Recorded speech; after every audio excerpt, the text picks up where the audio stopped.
May 8, 1945. In London, millions filled the streets, dancing, weeping, embracing strangers. Church bells rang across Britain for the first time in 6 years. In New York, 2 million people packed Times Square, a roar of celebration rising toward the spring sky.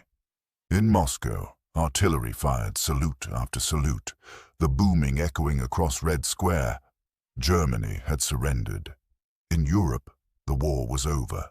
But 7,000 miles east, in Tokyo, the news arrived like a funeral announcement to a house already in mourning. The message came through multiple channels simultaneously. Swiss diplomats delivered the official notification. Intelligence intercepts confirmed it. Radio broadcasts from San Francisco and London carried the details across the Pacific. By dawn on May 9th, Tokyo time, there was no doubt. Nazi Germany, the ally Japan had bound itself to 5 years earlier, had ceased to exist. In the basement of the Imperial Palace, in a concrete bunker built to withstand American bombs, 6 men gathered around a table. The Supreme Council for the Direction of the War, the Big Six as they were known. These men held Japan's fate in their hands.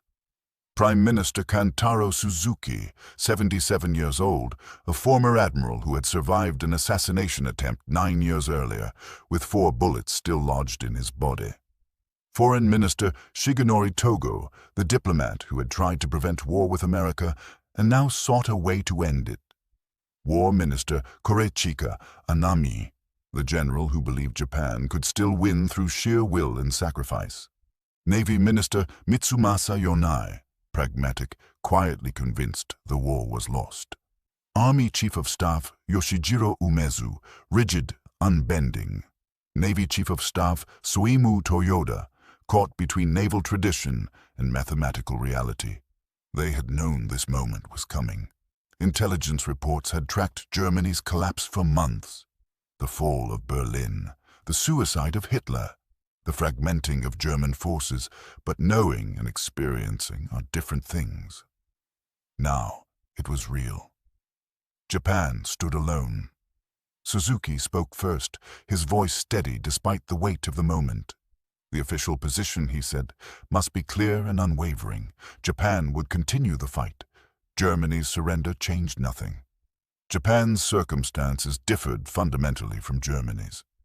Japan was an island fortress, protected by the sea, defended by 100 million subjects ready to die for the emperor. Germany had been crushed between 2 massive armies advancing from east and west. Japan faced only invasion from the sea, which could be repelled. This was the message that would go to the newspapers, to the radio broadcasters, to the prefectural governors. Calm, resolute, unshaken. But in that bunker, beneath the palace where Emperor Hirohito waited for their counsel, the 6 men knew the arithmetic of their situation. And arithmetic does not bend to will. Foreign Minister Togo set down his pen and looked at his colleagues. For months, he said, Japan had pursued a strategy based on one assumption, that Germany, even if defeated in the West, might negotiate some kind of armistice that would allow Japan to seek mediated peace terms. The Soviet Union, still neutral in the Pacific War, might serve as an intermediary. Germany's continued existence, even in defeat, provided leverage, a counterweight, a reason for America and Britain to negotiate rather than demand unconditional surrender. That assumption was now ash.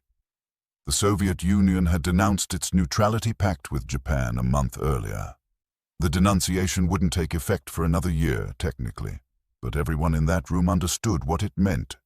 Stalin had promised Roosevelt and Churchill at Yalta that the Soviet Union would enter the war against Japan within 90 days of Germany's surrender. 90 days. That meant August. Soviet forces, the same forces that had crushed Germany's eastern armies, would soon turn toward Manchuria, toward Korea, toward Japan's northern territories. Togo's voice remained measured, diplomatic, but his words cut through the room's stale air like a blade. Japan now faced the combined might of America, Britain, China, and soon the Soviet Union. alone, without allies, without resources, without hope of mediation. War Minister Anami's fist struck the table. His face flushed. This defeatist talk, he said, this poison of doubt, this was exactly what the enemy wanted. Yes, Germany had fallen. Germany had been weak, corrupted by Hitler's madness, spread too thin across Europe and Russia. Japan was different. Japan had the Yamato spirit, the warrior soul that no American could understand. The Americans had soft stomachs for casualties. One decisive battle on Japanese soil, enough American blood spilled on Japanese beaches, and Washington would negotiate. The Ketsugo Plan, the decisive homeland defense, would work. 100 million Japanese would become 100 million soldiers. Every man, woman, and child would fight. The Americans would drown in Japanese blood before they took the home islands.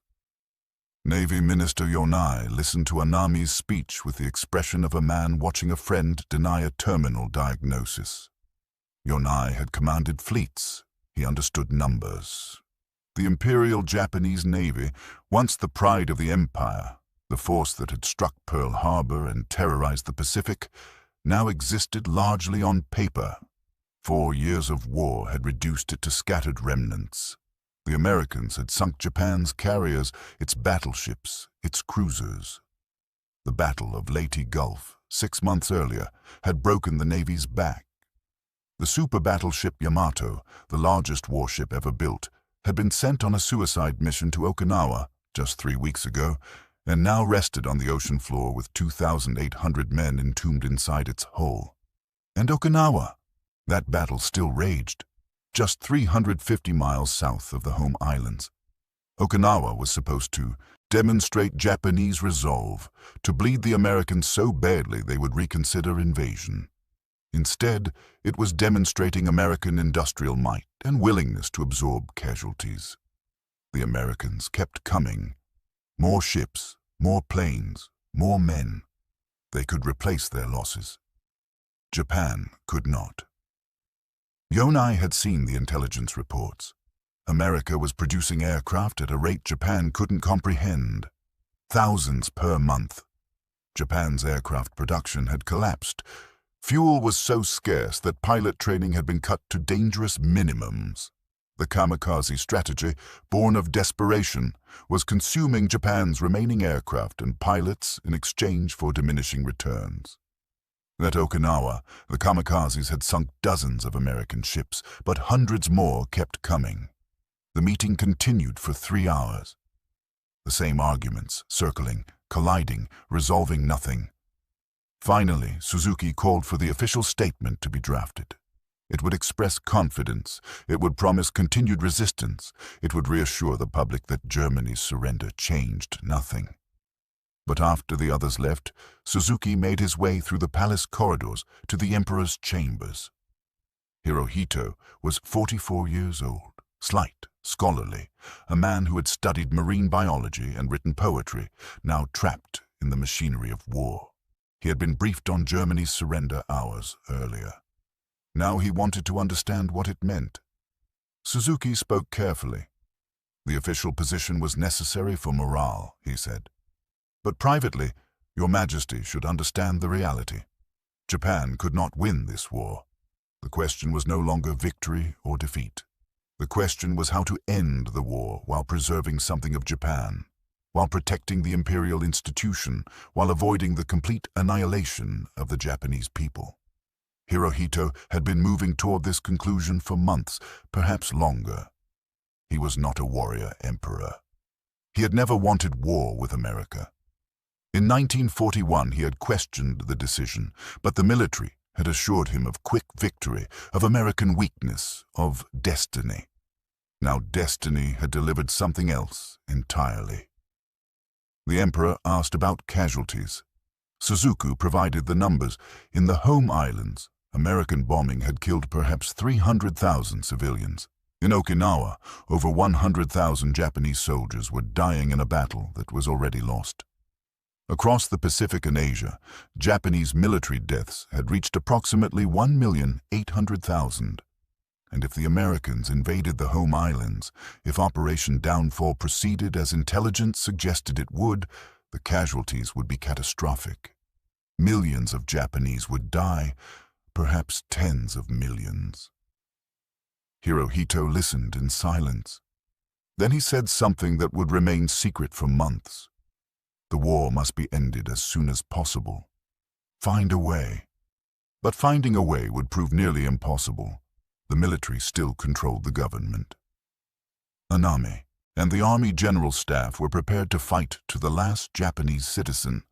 Any suggestion of surrender would trigger a coup. Officers who spoke of peace were assassinated.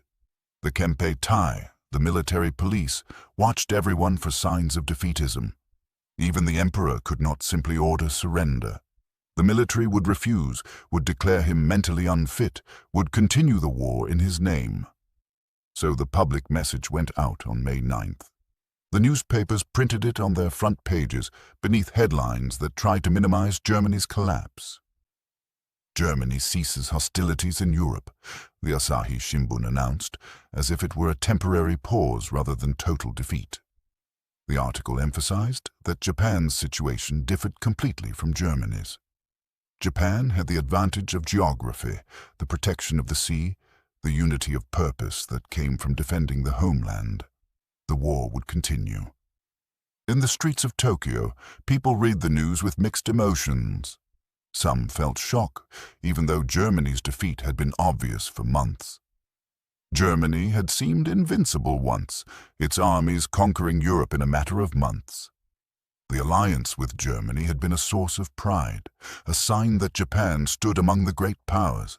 Now that alliance was revealed as a chain attached to a corpse. Others felt a strange relief. Perhaps now, with Germany gone, the war would end. Perhaps America and Britain, having defeated Hitler, would be satisfied. Perhaps they would negotiate. This hope was naive, but people cling to hope when reality becomes unbearable. And some felt nothing at all. They were too hungry, too tired, too numb from years of war and loss and fear. Germany's surrender was just another piece of bad news in an endless stream of bad news. The rice ration had been cut again. The bombing raids continued. Sons and husbands kept dying in distant places with strange names. Whether Germany had surrendered or not seemed almost irrelevant to the immediate struggle of survival. In the military academies and bases, officers gathered their men and delivered speeches about continuing the fight. They emphasized Japanese superiority in spirit, in dedication, in willingness to sacrifice.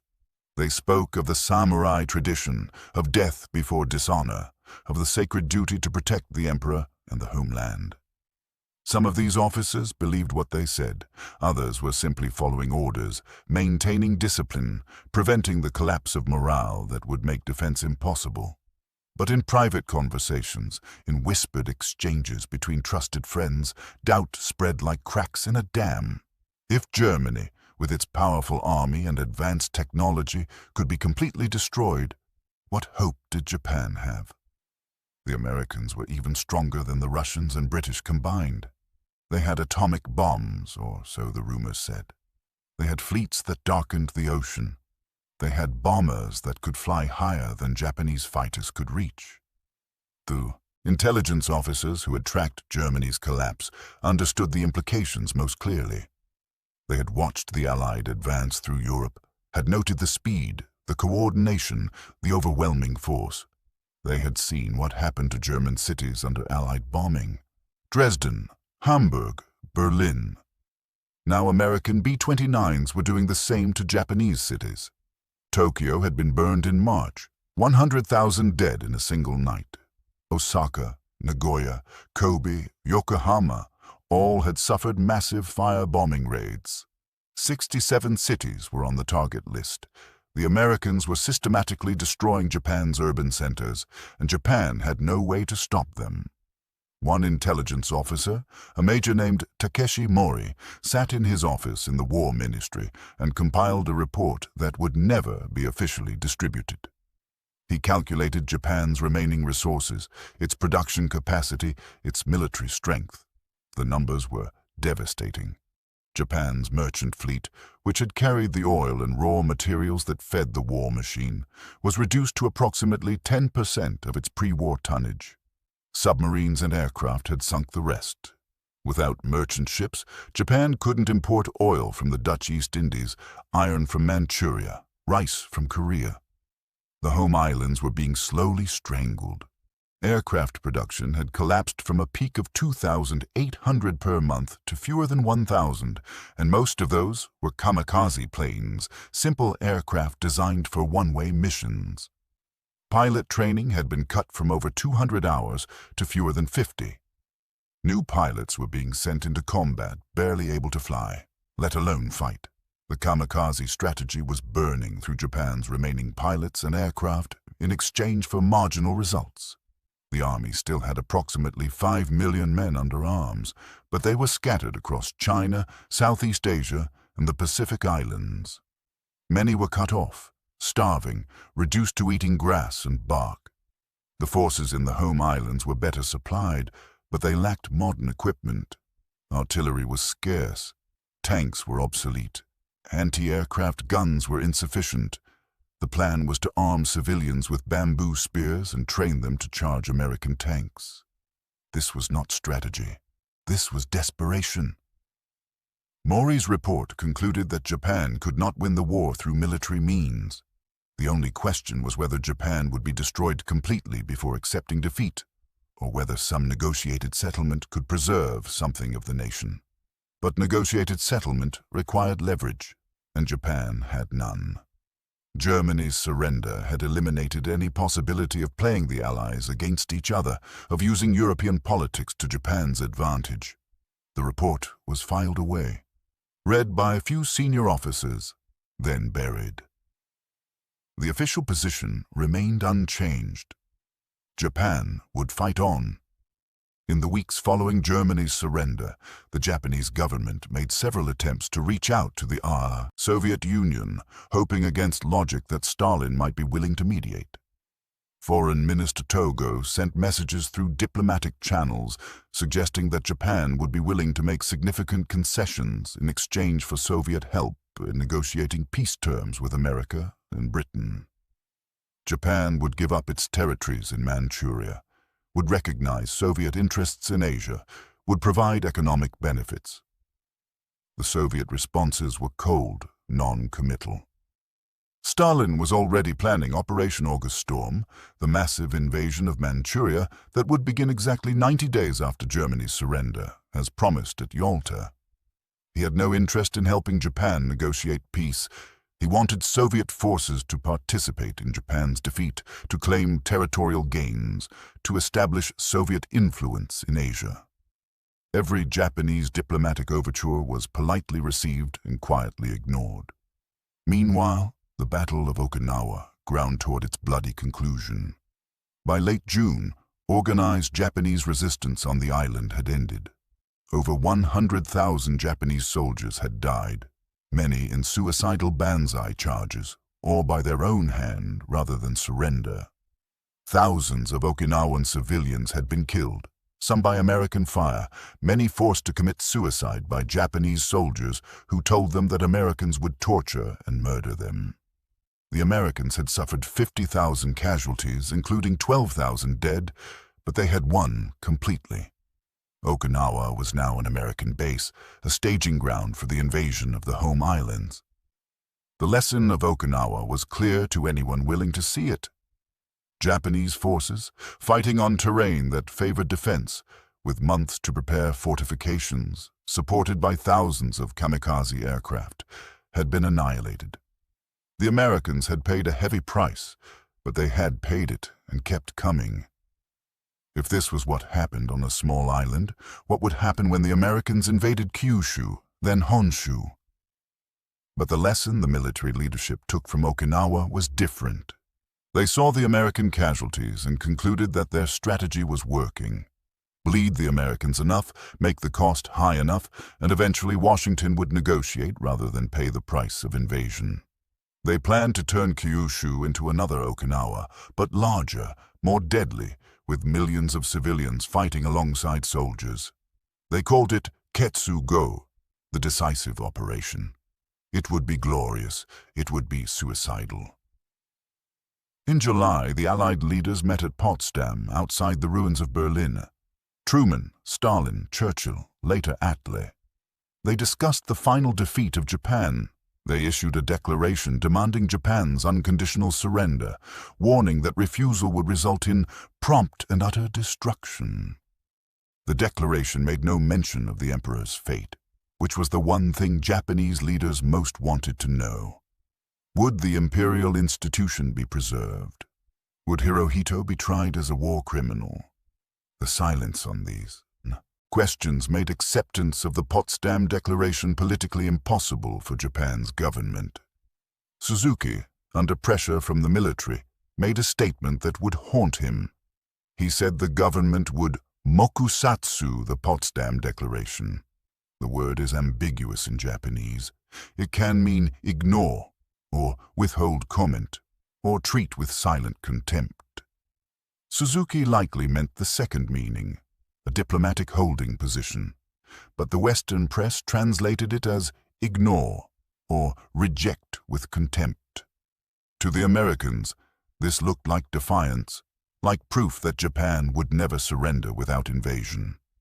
Behind the scenes, Togo and other peace advocates were frantically trying to find a way to accept the Potsdam terms while preserving the emperor. They knew time was running out. American bombers were destroying what remained of Japan's cities. The blockade was tightening. Food supplies were critical. Industrial production had nearly ceased, and the Americans were clearly preparing for invasion. Intelligence reports showed massive buildup in the Philippines and Okinawa. The invasion was coming, probably in the fall, but the military would not yield. Anami and the General Staff insisted that Japan could still achieve a decisive victory in the homeland battle. They had positioned forces along the coasts, where Americans were most likely to land. They had stockpiled what weapons they could. They had organized civilian militia units. They had prepared for national suicide disguised as national defense. The emperor, increasingly alarmed, began calling for more frequent meetings of the Supreme Council.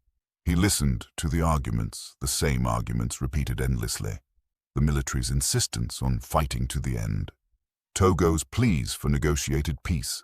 Suzuki's attempts to find middle ground that didn't exist. The meetings resolved nothing because the fundamental disagreement could not be bridged. The military was willing to sacrifice the entire Japanese population to avoid surrender. The peace faction understood that surrender was the only way to save anything. Then, on August 6th, the world changed. An American B-29 dropped a single bomb on Hiroshima. The city vanished in a flash of light brighter than the sun. 70,000 people died instantly. The bomb was atomic, a weapon that split atoms and released energy that dwarfed anything humanity had created before. It was the prompt and utter destruction the Potsdam Declaration had warned about. 3 days later, a second atomic bomb destroyed Nagasaki. Between the two bombs, over 150,000 people died in seconds, and tens of thousands more would die from radiation in the following weeks and months. And on August 9th, the same day as Nagasaki, the Soviet Union launched its invasion of Manchuria. 1.5 million Soviet troops smashed across the border, crushing the Japanese Kwantung Army in a matter of days. The last hope of Soviet mediation died with the first Soviet artillery barrage. Finally, the emperor intervened directly. On August 10th, he told the Supreme Council that the war must end. The military resisted, argued, pleaded. Anami wept, but Hirohito insisted. Japan would accept the Potsdam Declaration, with the understanding that the emperor would remain. The decision was made. Even then, it nearly fell apart. Army officers attempted a coup on the night of August 14th, trying to prevent the surrender broadcast. They failed. On August 15th at noon, Hirohito's voice crackled across radio speakers throughout Japan, the first time most Japanese had ever heard their emperor speak. He announced that the war was over, that Japan would endure the unendurable and suffer the insufferable. that the time had come to accept peace. The war that had begun with such confidence, with dreams of Asian empire and great power status, ended in atomic fire and unconditional surrender. Germany's fall in May had marked the beginning of the end. The 3 months that followed were a slow-motion collapse, a nation refusing to acknowledge reality until reality became impossible to deny. In the end, what Japanese high command said when they learned Germany had fallen was less important than what they did. They said they would fight on. They promised victory. They spoke of spirit and sacrifice and destiny. But their words were hollow, covering a void where strategy should have been. They had no plan for winning, only plans for dying. And when the dying became too much even for them to justify, when atomic weapons and Soviet invasion made continued resistance not heroic, but merely pointless, they finally accepted what they should have understood in May, that the war was lost, had been lost for years, and that every day of continued fighting was simply adding to the catastrophe. The 6 men who met in that bunker on May 9th, 1945, knew this truth on some level. They knew the mathematics, they knew the strategic situation, but knowing and acting are different things, and the machinery of war, once set in motion, is difficult to stop. It took 3 more months, 2 atomic bombs, a Soviet invasion, and the direct intervention of an emperor who was supposed to reign but not rule before Japan finally surrendered. History would judge them harshly, these men who chose national suicide over pragmatic surrender. But they were products of their culture, their training, their moment. They believed what they had been taught to believe, that death was preferable to defeat, that surrender was dishonor, that the emperor and the nation were sacred things worth any sacrifice. Germany's fall should have been their wake-up call. Instead, it was just another piece of bad news in a war that had become a long, slow march toward annihilation. The real tragedy is not that they refused to see the truth. The real tragedy is that they saw it clearly and chose to ignore it anyway, sacrificing millions of lives to preserve an illusion of honor that dissolved the moment Hirohito's voice crackled across the radio, admitting what everyone already knew, that the war was over and Japan had lost.